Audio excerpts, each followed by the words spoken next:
Fala galera, tudo bem? Hoje eu vou trocar uma ideia com vocês sobre gametogênese, mas antes é importante lembrar que ao longo desse vídeo você faça pequenas pausas e que ao longo dessas pausas você faça elaborações. De posse disso, você pode revisitar todas essas anotações feitas e esclarecer dúvidas em eventos futuros. Bem, nós vamos começar o tema da mesma forma que eu começo sempre, definindo quais são os objetivos da aprendizagem. E os nossos objetivos serão identificar as características da espermatogênese, formação de espermatozoides, e identificar as características da ovocitogênese, formação de óvulos, caso exista fertilização, algo que a gente vai pontuar mais à frente, formação de gametas femininos. Bem, na espermatogênese, a gente identifica o testículo como sede para a ocorrência do processo. Lá nos testículos, nas gônadas masculinas, nós iremos identificar os túbulos seminíferos.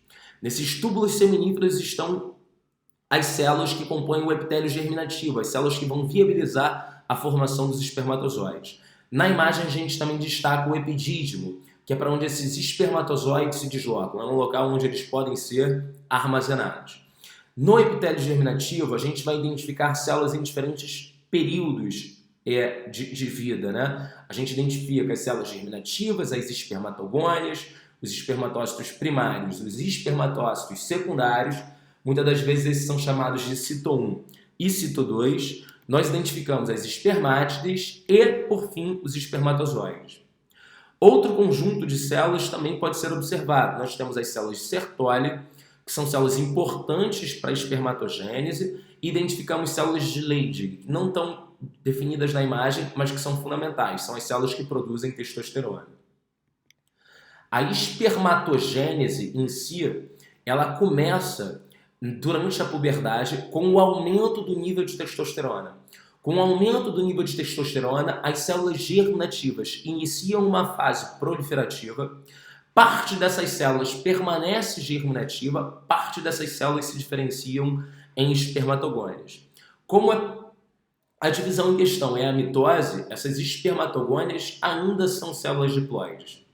Essas espermatogônias irão passar por um período de crescimento que é ínfimo, que é muito pequeno quando comparado ao crescimento da ovogônia, mas que existe e define a formação dos espermatócitos primários. Esse espermatócito primário vai entrar num período chamado de período de maturação, onde a divisão meiótica efetivamente acontece, e aí a gente define a formação de espermatócitos secundários, e ao completar o segundo ciclo de divisão, as espermátides. As espermátides irão passar por um processo de diferenciação, chamado de espermiogênese, e aí sim a gente define a formação dos espermatozoides. É importante você perceber a ploidia das células em questão, né? Quais células são células diploides, quais células são células haploides, e é importante que você compreenda essa diferenciação que acontece de espermátides para espermatozoides. Nesse momento, os espermatozoides eles adquirem a forma, a morfologia que eles apresentam, né? Aquela segmentação entre cabeça, pescoço e corpo. Um detalhe. O corpo muitas das vezes é chamado de peça intermediária, tá?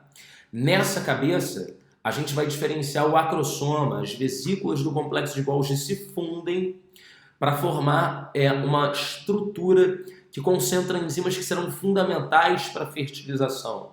As mitocôndrias se concentram nessa peça intermediária, nesse corpo, e são fundamentais para viabilizar a obtenção de energia para o batimento flagelar.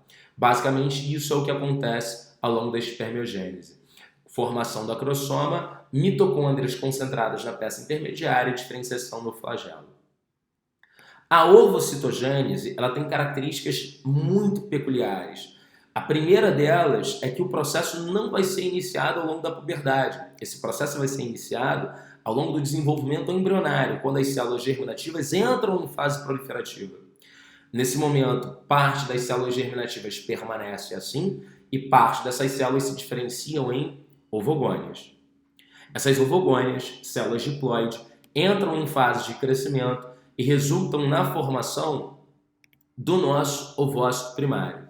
Esse ovócito primário é a célula diploide que vai estar estagnada na prófase 1 da meiose. Ela inicia o período de maturação, mas ela permanece estagnada na prófase 1 da meiose. Isso até que se alcance a puberdade. Bem, um outro detalhe interessante é que, além da gente viabilizar a formação, né, desse ovócito primário, esse ovócito primário ele entra nesse período de maturação, e nesse período de maturação iniciado na puberdade, ele resulta na formação de uma célula haploide, que é o primeiro corpo polar, e outra célula haploide, que seria o nosso ovócito secundário. Nesse momento, a divisão citoplasmática ela é desigual. Todo o citoplasma se concentra no ovócito secundário. Por isso o corpo polar degenera, por isso é uma célula que acaba regredindo nas etapas do desenvolvimento. Esse ovócito secundário, ele não finaliza a sua segunda divisão meiótica. Esse ovócito secundário, ele permanece estagnado na metáfase 2 da meiose. E você só completa o processo se existir a fertilização. Se existir a fertilização, você forma o óvulo, gameta feminino, e o segundo corpo polar, que também degenera por essa divisão citoplasmática que é desigual. Bem, então existem algumas características que são marcantes na espermatogênese e na ovocitogênese. A primeira delas é, na espermatogênese, uma célula germinativa define a formação de 4 espermatozoides. Na ovocitogênese, uma célula germinativa define a formação de um único ovócito secundário, que é liberado junto ao sangramento menstrual ou que completa a segunda divisão meiótica, caso exista fertilização. A outra característica também relevante é que a espermatogênese ela é iniciada na puberdade, com o aumento dos níveis de testosterona, enquanto que a ovocitogênese ela vai começar no desenvolvimento embrionário e vai ser finalizado somente se existir a fertilização lá após puberdade. É isso, gente. Espero que vocês façam um bom proveito dessa aula. Bons estudos. Um beijo!